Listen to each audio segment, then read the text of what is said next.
Hello everyone, welcome back to our channel.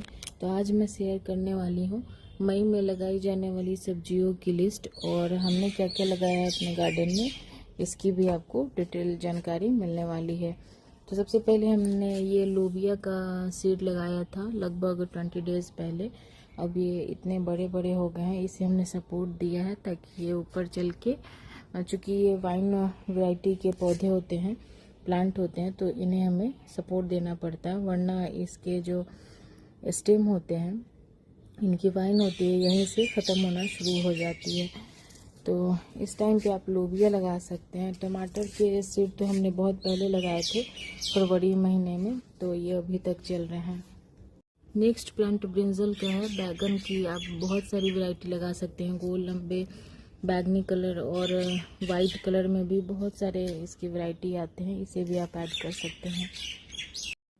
बैगन के बाद आप तोरई इस टाइम पे लगा सकते हैं। तोरई की हार्वेस्टिंग आपको 30 से 40 दिनों में मिलनी शुरू हो जाएगी, क्योंकि इस टाइम पे बारिश की भी पानी होती है और गर्मी भी होती है, तो ये जल्दी जर्मिनेट हो जाते हैं और जल्दी ये फ्रूटिंग भी करने लगते हैं।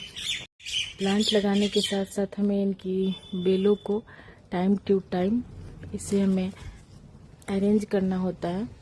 तो इस तरीके से हमने यहाँ पे इसे इसके ऊपर रख दिया है ताकि ये इधर उधर ना बढ़े और ये इनकी ग्रोथ अच्छी तरीके से होती रहे।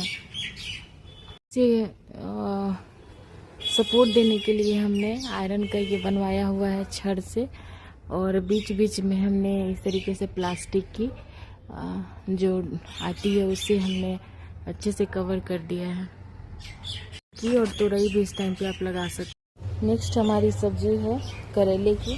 तो करेले भी इस टाइम पे आप आसानी से जर्मिनेट कर सकते हैं, गर्मी में ये जल्दी जर्मिनेट हो जाते हैं। तो अब ये लगभग 15 दिन बाद ये फ्रूटिंग देना शुरू कर देंगे। इसमें फ्लावरिंग भी होने लगी है और इस टाइम पे ये आसानी से आप लगा सकते हैं। तो इसे लगाने के लिए आपको किसी भी बीज भंडार से आपको बीज लाना होगा और सिंपली इसे मिट्टी में या ग्रो बैग में अगर लगाते हैं तो 15 बाई 15 का आप ग्रो बैग यूज़ कर सकते हो, उसमें एक सीड लगाइएगा तो ये आसानी से फ्रूटिंग देने लगते हैं। और इसकी भी बेलों को हमने यहाँ पे इस तरीके से सपोर्ट देके ऊपर की तरफ इसे बढ़ने के लिए छोड़ा है, वरना ऐसे नीचे जब ये झुकेंगे तो ये ख़राब हो जाएंगे। नेक्स्ट प्लांट हमारा है, उसके बाद हमने लगाया है कद्दू। 2-3 वैरायटी की कद्दू हमने लगाई है। तो ये जर्मिनेट होने में 1 वीक ले लिए हैं और इसे हमने 18 बाई, अगर ज़मीन पे लगाते हैं तो कोई बात नहीं, लेकिन अगर आप ग्रो बैग में लगाते हैं तो 18 बाई 18 इंच के ग्रो बैग में लगाते हैं तो फ्रूटिंग ये अच्छी देंगे। पम्पकिन की भी वैरायटी आप लगा सकते हैं। तो पम्पकिन के जो लीफ होते हैं वो भी काफ़ी अच्छे होते हैं और ये एडिबल भी होते हैं। तो इनकी फ्रूटिंग तो आप बाद में ले सकते हैं, लेकिन फ़िलहाल इनकी आप अगर इसके लीफ की सब्जी बनाते हैं या पकौड़े तो काफ़ी अच्छे लगते हैं। इसे भी अपने गार्डन में आप ऐड कर सकते हैं। नेक्स्ट है, किसी भी तरीके की भाजी को आप लगा सकते हैं। तो ये हमने सीड के लिए छोड़ा है और यहाँ पे हमने कुछ भाजियाँ लगाई हुई है। यहाँ पे आपको दिख रही होंगी जो छोटे छोटे भी जर्मिनेट होने शुरू हुए हैं। तो इस टाइम नेक्स्ट हमारी सब्जी है ये लेडीज़ फिंगर भिंडी। इसे भी आप आसानी से ग्रो बैग में लगा सकते हैं। अगर 12 बाई 12 का इंच का ग्रो बैग है तो उसमें एक ही पौधे लगाइए। अगर ज़मीन पे लगाते हैं तो कम से कम 1 हाथ की दूरी पे लगाते हैं तो ये काफ़ी अच्छे फ्रूटिंग करते हैं। देखो हमने लगाया था बरसात में, लेकिन ये 4 दिन पहले लगे हुए थे, तो इस तरीके से ये जर्मिनेट हो गए हैं। यहाँ पे आपको विजिबल हो रहा होगा। तो इस टाइम पे आप आसानी से भिंडी के बीज को आप लगा सकते हैं। नेक्स्ट हमारी सब्जी है ये कुंदरू की है, कुंदरू की बेल है। तो इसमें हमने शॉर्ट्स में दिखाया भी था कि इनकी अब फ्लावरिंग और फ्रूटिंग होनी शुरू हो गई है। इसे सपोर्ट देने के लिए यहाँ पे हमने कुछ रस्सियों का और कुछ लकड़ियों का इस्तेमाल किया है और इसे आप देख रहे होंगे यहाँ पे फ्रूटिंग होनी शुरू हो गई है।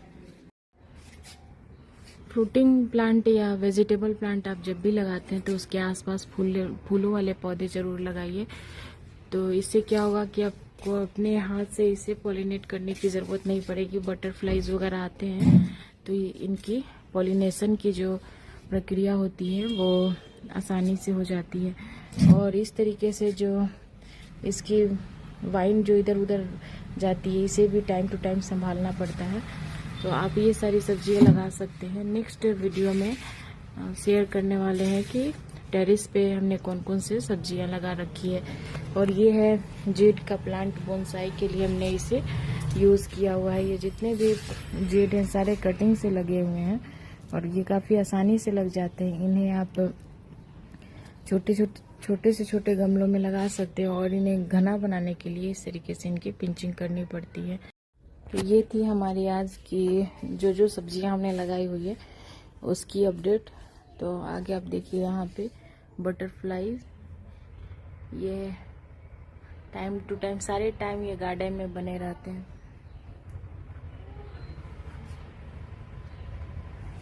तो इस तरीके से ये सारी सब्जियां आप अपने गार्डन में लगा सकते हैं। और अभी से लेके ये अक्टूबर और नवंबर तक ये आसानी से फ्रूटिंग करते रहेंगे। और हमने पिछली वीडियो में हमने बताया था रोज़ प्लांट का केयर। तो इसे आप देखेंगे कि रोज़ प्लांट हमारा अब काफ़ी हेल्दी ग्रो होने लगा है और इसमें कलियां भी बनने लगी हैं। और ये चूँकि स्पाइडर माइट का अटैक हो गया था तो इस पे हमने इसकी बताई हुई थी कैसे इसकी केयर करनी है। आप चाहें तो उस वीडियो को देख सकते हैं। और साथ ही हमारे वेजिटेबल प्लांट अभी भी काफ़ी अच्छे से चल रहे हैं।